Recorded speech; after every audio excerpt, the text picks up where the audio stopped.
जिसमें समय समय पर हम सब आ जाते हैं। ओवरथिंकिंग उस चीज को कहते हैं जब आप एक ही चीज के बारे में बहुत ज्यादा सोच रहे हो, जो सिचुएशन अभी आंखों के सामने आई भी ना हो, आप उसकी भी प्लानिंग करने लग जाए। आप उन्हीं विचारों में खोए रहें और वो विचार आपको बहुत ज्यादा तंग करें, इतने ज्यादा तंग करें कि आप दिमाग से थक जाएं। आपको लगे कि अब मेरा सर यही सोच सोच कर थक चुका है, मैं इन विचारों से बाहर आना चाहता हूँ। ऐसे में ओवरथिंकिंग आपको मानसिक रूप से थका देती है, बहुत ज्यादा नेगेटिव थॉट्स देती है, क्योंकि बनता ही है कि अगर आप बहुत ज्यादा किसी चीज के बारे में सोच रहे हैं तो आप कहीं ना कहीं नेगेटिव थॉट्स की तरफ चले जाएंगे।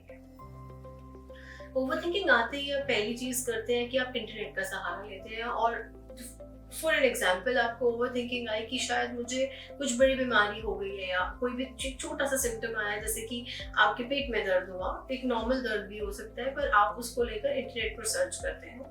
इंटरनेट पे आप देखते हैं कि ये कहीं कैंसर है, ये सिम्टम सारे कैंसर से मिलते हैं। इसी चीज को लेकर आप इतने परेशान हो जाते हैं कि आप इसके बारे में सोचने लगते हैं। आप किसी डॉक्टर के पास जाकर कंसल्ट ना कर आप ओवरथिंकिंग के प्रोसेस में चले जाते हैं।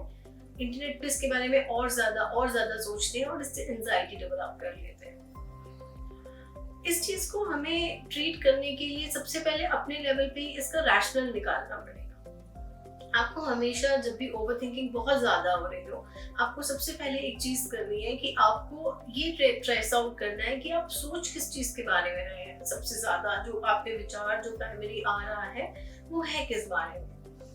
दूसरा स्टेप आप करेंगे कि उसके पीछे फियर क्या है, आपको डर किस चीज का है जो कॉन्स्टेंटली आपको ओवरथिंक करने पर मजबूर कर रहा है।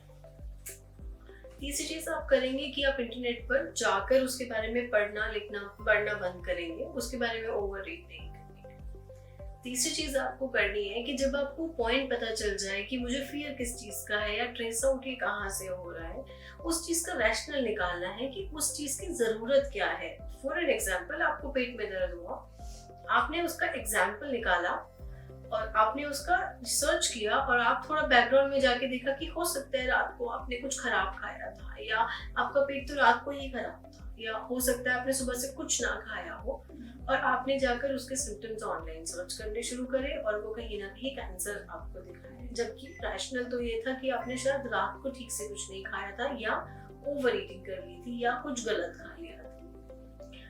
इस तरह के ओवरथिंकिंग के प्रोसेस में हम सब पढ़ते हैं, हम सबको कहीं ना कहीं लगता है कि हमें कुछ बड़ा ना हो जाए। इनसे बचने का बेस्ट तरीका है, जैसे कि मैंने 4 स्टेप्स बताए, उन्हें रैशनल कर लेना। इसका दूसरा तरीका ये है कि आप ये फिगर आउट करेंगे कि ओवरथिंकिंग शुरू कहाँ से हो रही है और किस चीज से घबराहट इतनी ज्यादा बढ़ती जा रही है।